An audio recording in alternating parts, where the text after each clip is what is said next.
El balón golpea la duela y el sonido parece más pesado de lo normal, como si cada bote cargara 100 años de historia. En la grada, nadie respira. En la cancha, los cuerpos chocan y se empujan como si el aire valiera puntos. Es el séptimo juego de unas finales entre Lakers y Celtics, y en el último minuto, la victoria deja de ser una idea bonita para convertirse en una pelea. Un tiro cae corto. Un rebote se escapa de manos sudadas, y por un segundo todo es ruido. El aro. Los gritos, el crujido de las suelas.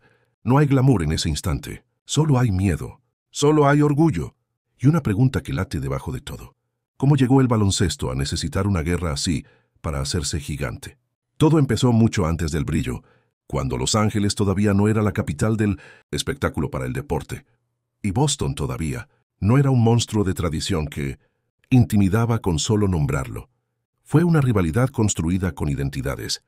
La ciudad que se reinventa contra la ciudad, que se niega a pedir permiso para ser la misma. Los Lakers aprendieron temprano a vender sueños. Los Celtics aprendieron temprano a cobrarlos con intereses. Y cuando la NBA todavía buscaba su voz, esas dos franquicias empezaron a gritarse encima, hasta que el resto del mundo no tuvo más remedio que escuchar. En Boston, Red Auerbach convirtió un vestidor en una fábrica. No era un motivador simpático. Era un arquitecto obsesivo. Ganar no era una meta, era una obligación. Su puro encendido no celebraba, firmaba. En ese sistema nació Bill Russell, un jugador que no necesitaba anotar para dominar una era. Russell jugaba defensa como quien apaga incendios con las manos y lideraba como quien no se permite el lujo de dudar. Con él, Boston aprendió algo peligrosísimo, que la victoria puede volverse hábito, que el ring se puede convertir en domicilio, que el orgullo, si se alimenta, se vuelve una religión. Del otro lado, los Lakers cargaban una historia distinta. Habían sido reyes lejos de Hollywood, y al mudarse a California, trajeron una idea que encajaba perfecto con la ciudad. El equipo debía tener estrellas, figuras, un brillo que se pudiera vender incluso cuando doliera. Pero lo que encontraron en Boston no era una franquicia, era una muralla. Jerry West y Elgin Baylor eran el tipo de talento que convierte la esperanza en una religión. West, con esa tristeza elegante de quien sabe que el destino no es justo. Baylor, atacando el aro como si pudiera romperlo con pura voluntad. Ellos no solo querían ganar, querían liberar a un equipo de una condena. Los enfrentamientos se repitieron tantas veces que dejaron de ser coincidencia y se volvieron sentencia. Cada junio era una cámara lenta del mismo dolor. Los Lakers llegando con ilusión, Boston llegando con experiencia, y el trofeo regresando al este como si conociera el camino de memoria. Jerry West empezó a cargar la derrota como se carga un apellido. Elgin Baylor atacaba el aro como si quisiera romper el destino a codazos. Y entonces llegó 1969, la noche que convirtió la rivalidad en una herida pública. Los Lakers jugarían el séptimo partido en casa y habían preparado globos en el techo, listos para caer cuando sonara la bocina, como si el festejo fuera un trámite. Boston lo supo y lo olió. Bill Russell entró al fórum con la calma de quien ya ha visto este final. El juego se cerró hasta volverse un susurro, y en el último tramo, cuando todo temblaba, un tiro alto de Don Nelson golpeó aro y tablero y cayó como una moneda lanzada por el universo. Los globos se quedaron arriba, inmóviles, ridículos. Los Lakers perdieron en casa, en un séptimo juego, y el mensaje quedó tatuado. Contra Boston no bastaba con tener estrellas. Había que sobrevivir al peso de una historia que mira a los ojos. Ese fue el primer punto de no retorno. A partir de esa noche, la rivalidad ya no trataba de competir, trataba de romper un hechizo, pero el baloncesto también conoce temporadas de silencio. En los 70, la liga sobrevivió como pudo entre caos, golpes, cambios y poca atención nacional. Parecía que aquella guerra se iba a oxidar en una vitrina, como un trofeo viejo. La NBA necesitaba una chispa, y la chispa llegó en 1979, con dos novatos que parecían diseñados para enfrentarse. Magic Johnson aterrizó en Los Ángeles con una sonrisa tan grande que parecía una provocación. Un base que jugaba como si el juego fuera una fiesta eterna. Larry Bird apareció en Boston con una mirada que parecía decir lo contrario. El juego no era una fiesta, era trabajo, y el trabajo se honra con dureza. Con Magic, los Lakers se volvieron Showtime. Velocidad, pases imposibles, transiciones que parecían escenas de cine. Con Bird, los Celtics se volvieron una banda de trabajo con genio, ejecución precisa. Orgullo, ese tipo de dureza que no se anuncia, se impone. No se odiaban por capricho. Se odiaban porque se entendían. Sabían que el otro era exactamente lo que les impedía sentirse completos. Y cuando el calendario los juntó en las finales de 1984, la liga encontró su relato definitivo. Boston era un lugar que no dejaba cómodo a nadie, ni siquiera cuando iba ganando. El Garden sonaba como un edificio a punto de caer. Los Ángeles, en cambio, brillaba como un set.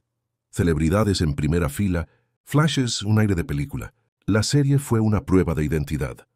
En un partido el calor fue tan brutal que el juego se deformó. Los errores parecían delirios. Los cuerpos parecían demasiado humanos para tanta presión. En otro la tensión explotó y la rivalidad se volvió física. Kevin McHale derribó a Kurt Rambis y el mensaje fue inmediato, seco, imposible de ignorar. Esto no era solo baloncesto, era orgullo en estado puro. Ese fue el segundo punto de no retorno, cuando la rivalidad dejó de ser solo estilos y se volvió choque, orgullo y cuerpo. Los Celtics ganaron esas finales, y para Los Ángeles la derrota tuvo un sabor particular. El de saber que la sonrisa no basta cuando estaban probando el alma de cualquiera que se atreviera. Magic, acostumbrado a ganar incluso con alegría, descubrió que contra Boston la alegría también puede romperse. Fue un golpe que no se mide en estadísticas, sino en la forma en que un campeón vuelve al vestidor, callado, mirando el piso, comprendiendo que lo que viene no es una revancha, es una obligación. En 1985, esa obligación se convirtió en un acto histórico. Los Lakers perdieron el primer juego por una paliza que dejó el ego hecho polvo, una de esas noches en las que el rival mira al otro como si ya lo hubiera vencido antes. Pero Los Ángeles no se desmoronó, se endureció. Kareem Abdul-Jabbar respondió como un gigante que se niega a envejecer. Magic volvió a dirigir con esa mezcla de control y magia que parecía imposible. Y por primera vez los Lakers vencieron a Boston en unas finales. Ese fue el tercer punto de no retorno, porque cambió la psicología para siempre.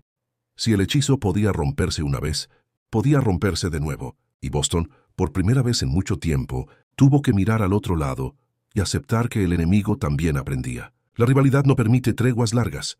En 1987 se cruzaron otra vez, y el aire olía a desgaste, a orgullo acumulado. Bird jugaba con el cuerpo resentido y la mirada encendida. Magic jugaba como si cada posesión estuviera filmándose para la historia. En medio de esa tensión, apareció una jugada que pareció escrita para el mito. El Junior Skyhook, un gancho corto de Magic en el último instante, flotando como una promesa que se cumple cuando el miedo aprieta. Los Lakers ganaron esa serie y por un momento pareció que el mundo se había inclinado hacia el oeste, pero el precio ya estaba marcado en los cuerpos. En el deporte la grandeza siempre cobra. Luego la vida se metió al guión con una brutalidad que el baloncesto no controla. Bird se apagó lentamente, como una estrella que paga el precio de su propio fuego. Magic tuvo que enfrentar una noticia que lo empujó fuera de la cancha y lo convirtió en símbolo de otra pelea, una más grande que cualquier rival. La rivalidad se durmió, sí, pero no desapareció. Se quedó guardada como una herencia familiar, algo que no se discute todos los días, pero que define quién eres incluso cuando intentas olvidar. Y entonces apareció Kobe Bryant, un hombre construido con la idea de que el dolor es útil. Kobe creció mirando esa historia como se mira un espejo que exige.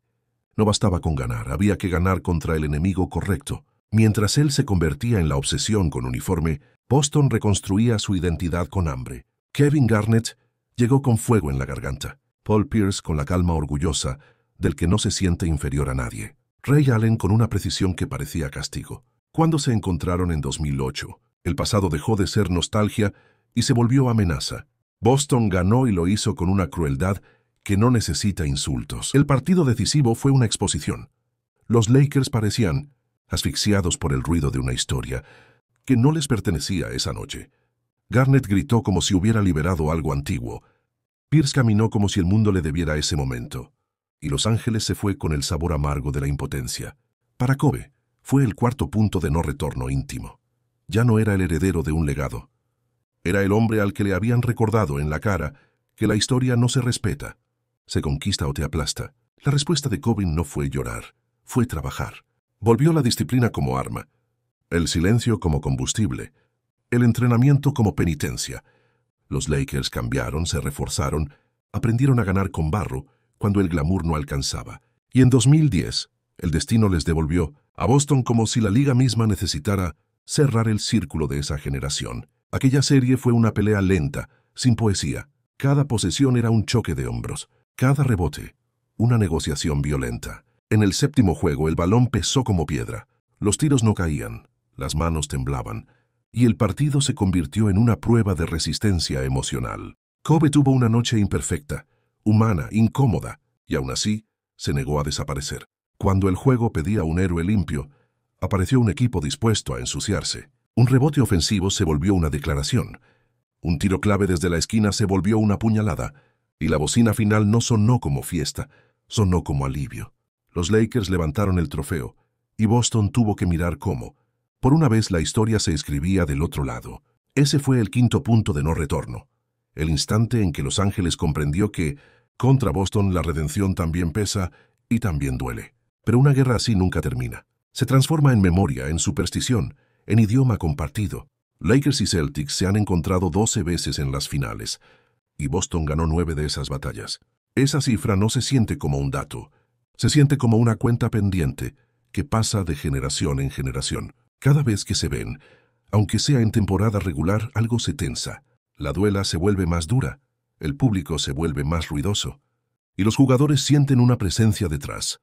Russell y West, Bird y Magic, Kobe y Garnett, todos sentados en la sombra, observando como si la camiseta exigiera sangre nueva. La NBA se hizo gigante porque aprendió a contar esa historia. Entendió que el talento necesita un enemigo para volverse leyenda. Entendió que una cancha puede ser un escenario mundial si lo que pasa ahí se siente inevitable. Entendió que el deporte no solo se mira, se vive como una novela que duele. Y en esa novela, Los Ángeles y Boston ofrecieron lo que ninguna campaña de marketing puede fabricar. Una razón para elegir bando, para odiar con estilo, para celebrar con rabia, para llorar sin vergüenza. El costo fue real. Bird pagó con el cuerpo, con la espalda, con una vida que terminó demasiado temprano para su propio genio. Magic pagó con una verdad que le cambió el mundo y, aún así, tuvo la valentía de volver y mirar de frente. Kobe pagó con una obsesión que a veces lo volvió isla, como si el amor al juego fuera una habitación cerrada con llave. Y aún así, todos encontraron en el rival un espejo, porque en esta rivalidad, el enemigo también es el que lo define. Al final, la pregunta del inicio se contesta sola. El baloncesto llegó aquí, porque necesitó una guerra para aprender a ser mito. Porque 2 ciudades se negaron a ceder el centro del mundo. Porque 2 uniformes cargaron la ambición de millones. El legado no es solo quien gana más. Es la sensación de que, cuando Lakers y Celtics se cruzan, el juego recuerda su origen. Tensión, orgullo, historia viva. Y esa es la clase de fuego que no se apaga, solo cambia de manos. Si quieres seguir escuchando historias así, donde el baloncesto se cuenta como cicatriz y no como tabla, suscríbete ahora. Aquí la NBA no se explica, se siente. Y siempre hay otra guerra esperando a que alguien encienda la primera chispa.